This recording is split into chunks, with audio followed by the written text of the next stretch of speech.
Okay, you diehards? Yeah. You're not quite halfway home yet.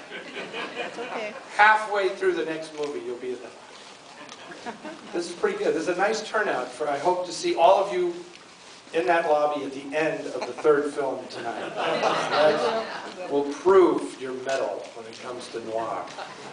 I am very, very pleased that we are able to show you the film that we are about to show you. It is something that has needed restoration for a long time. It's one of the films that when we formed the Film Noir Foundation, it was on the short list of films that we definitely wanted to find and restore. A lot of us had seen the movie, but only in really, really bad bootleg VHS things that were so terrible that there were parts of this movie that you actually couldn't see what was happening. And it was like, I don't know, you couldn't follow the plot because you actually couldn't see what was happening on screen. So a lot of us said, we have to restore this film just so we know what actually happened. And we worked on this for quite a while, finding existing materials and archives in Europe. We found a print in Luxembourg. But in the end, this is a nice cooperative operation that film restoration entities have, because it was not the Film Noir Foundation that ended up restoring this film, but the Film Foundation, Martin Scorsese's Film Foundation, that actually completed this restoration. I do want to point out that if you were here the other night when I mentioned the sad loss of our dear colleague Nancy Mizell, who was the primary project manager on our restorations, this is the last project that Nancy worked on.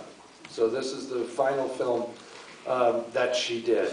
And we're glad that the film we showed on opening night, Try and Get Me, was a film that possibly the Film Foundation was going to restore.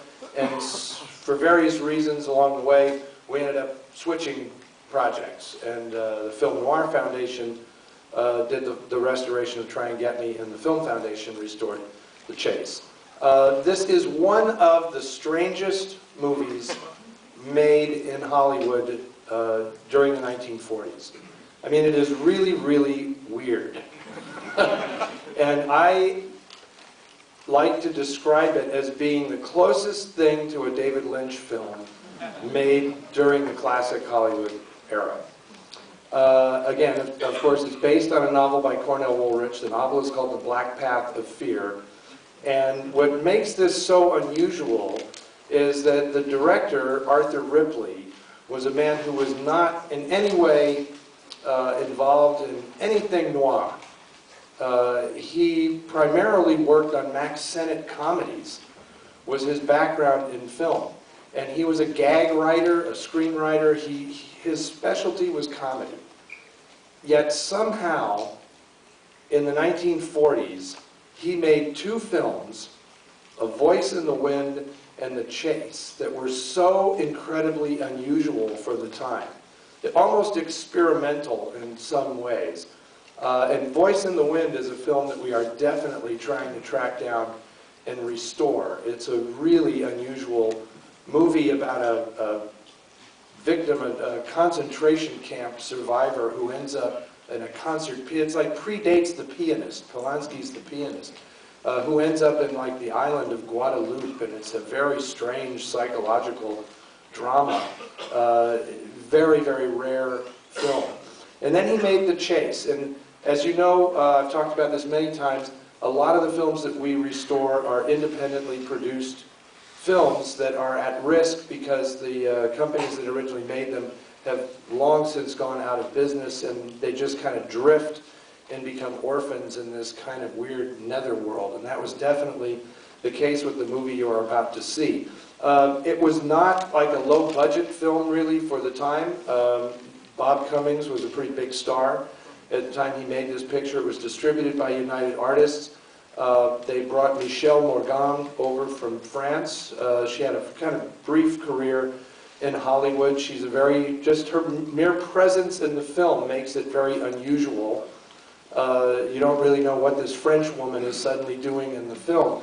But one of the real highlights of this movie is the very odd pairing of Steve Cochran and Peter Lorre, who are a very weird team in this movie.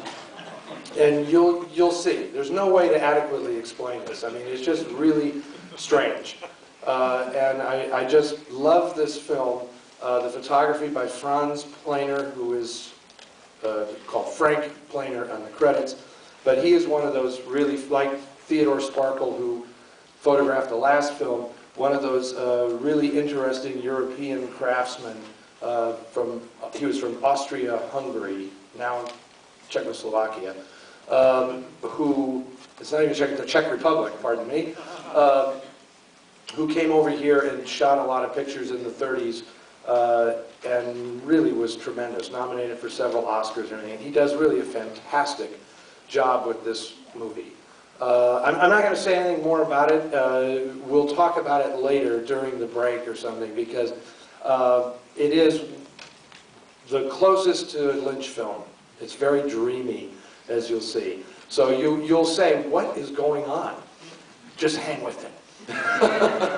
It'll work in the end, trust me. Okay, enjoy this fabulous screening of The Chase. Thank you.